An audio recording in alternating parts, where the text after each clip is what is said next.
of that control that Nippon gave up, all of that control, they're still investing $28 billion.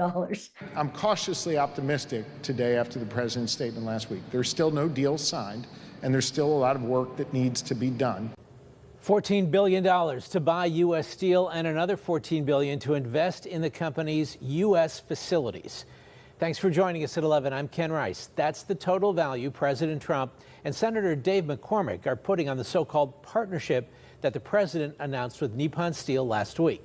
KDK's Jennifer Barrasso joins us live from U.S. Steel's Irvin plant in West Mifflin to explain what else U.S. Steel stands to gain from the deal and how Nippon benefits. Jen.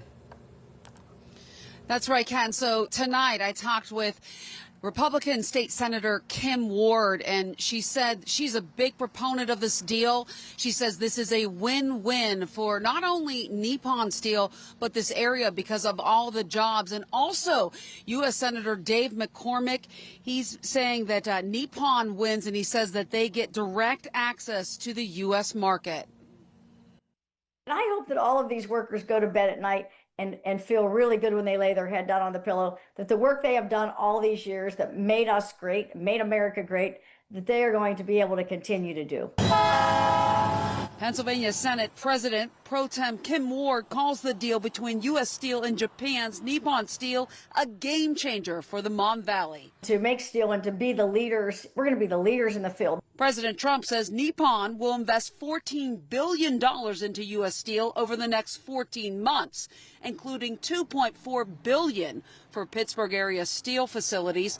The company's headquarters will stay in Pittsburgh, and now we have some more details on how U.S. Steel will be operated under this partnership. They guarantee that they're not going to leave, with American control of the board of directors, with the government making sure, in order to protect us, in case something bad would happen with national defense, that they have a say on the board.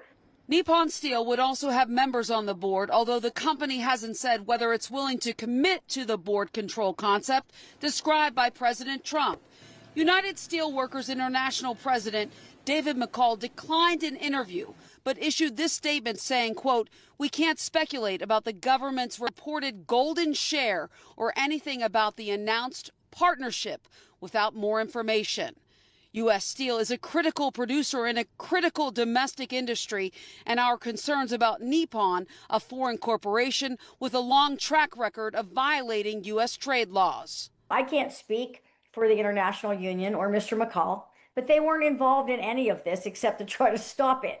So it makes sense that they would not have the details. But if they, and I shouldn't say this, but maybe, if they call the president, he might share those details with them. KDKA also asked Governor Josh Shapiro about the steel deal and what he thought about the partnership. Doing nothing really wasn't an option, because what we've seen over the last number of years is by doing nothing, by staying static, jobs were bleeding from our region.